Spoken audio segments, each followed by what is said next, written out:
izin. Tidak dalam konteks perkara ini. Ya, secara global ya.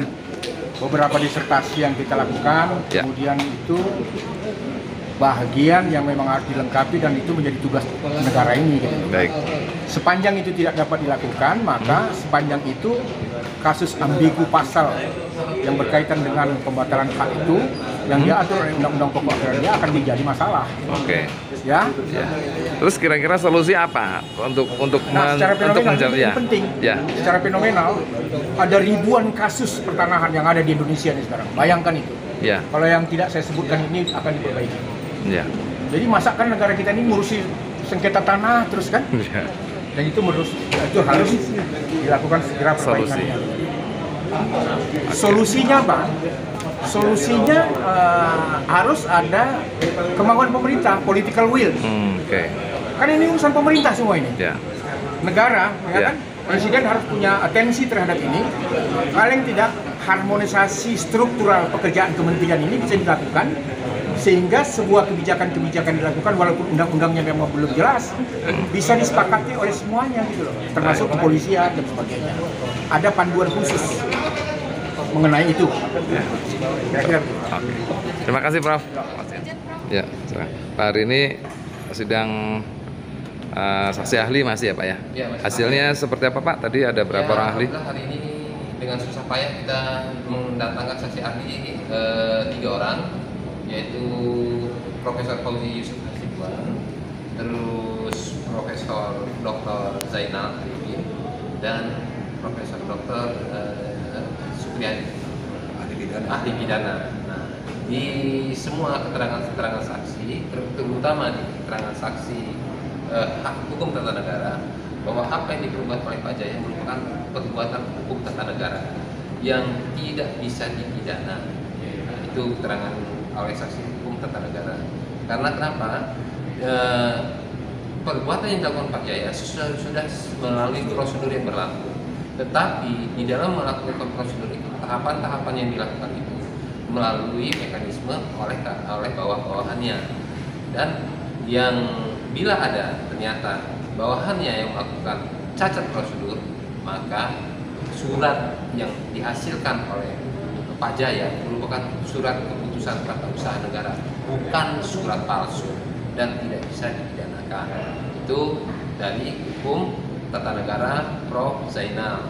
Nah, untuk keterangan saksi ahli perdata Prof. Fauzi Hasibuan kembali menyatakan bahwa secara perdata bahwa apa yang dilakukan Pak Jaya itu merupakan suatu perbuatan perdata yang tidak ada satu kaitannya dengan pidana. Dikarenakan apa? Seluruh keputusan tata usaha negara, pejabat tata usaha negara yang dilakukan sesuai prosedur kembali, ya, walaupun di dalam itu ada kepalsuan, maka itu merupakan tetap sengketa keperdataan Administrasi ya Pak? Administrasi. Yang ketiga juga saksi ahli kita pidana menyatakan harus ada kerugian. Nah, kerugian itu harus ada nilainya. Nah, tapi yang jelas di perkara ini kerugian itu hanya berupa ucapan saja. Ada kerugian 600 miliar, ya kan, 1,2 triliun, silakan. Tetapi siapa? Tidak bisa dibuktikan Tidak bisa kerugiannya. dibuktikan kerugian tersebut. Nah, apakah ada independen, tenaga penilai independen? Sampai sekarang tidak pernah dihadirkan atau dibuktikan ada jasa penilai independen yang menyatakan kerugian itu atas tanah itu seberapa. Yang kedua, bahwa surat ini terbitkan Pak Jaya ini ternyata sudah dibatalkan oleh atasannya langsung, yaitu menteri. Kalau udah dibatalkan, berarti ini merupakan perbuatan perdata atau perbuatan administrasi negara, ya kan? Surat palsunya itu di mana ya? Ya, tidak ada lagi surat palsu karena sudah dikembalikan, ya, dikembalikan ke awalnya, ke semulanya. Oke, jadi harapannya apa Pak untuk Jadi kasus Pak harapan Jaya? kita, alhamdulillah hari ini, ya tetap saja majelis hakim kita yang terhormat kan, karena dikejar waktu, makanya saya bilang dikejar waktu karena katanya berdasarkan undang-undang dan 60 hari kerja, ya tetap kita dikasih kesempatan untuk sidang kembali hari Jumat, tapi dengan saksi pertanahan.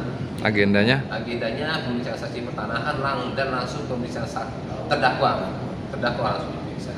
Kita berharap ya, majelis hakim dapat terbuka hatinya bahwa ini sebetulnya adalah sengketa administrasi tata usaha negara dan bukan ranah pidana, karena apapun juga bentuknya nanti ini akan jadi jurisprudensi bahwa nanti suatu saat putusan majelis hakim yang salah akan bisa kita tuntut secara pidana, karena kan dia merupakan salah satu pejabat tata usaha negara. Dan satu lagi, seandainya ada ASN atau bawahan yang diperintah oleh atasannya atau diintervensi oleh atasannya ya untuk melakukan sesuatu tindakan ya, yang melakukan suatu tindakan yang tidak sesuai menurut dia, menurut undang-undang atau menurut tupoksi pekerjaannya, maka sesuai undang-undang ASN bahwa pejabat tersebut atau pegawai tata usaha negara tersebut bisa menolak.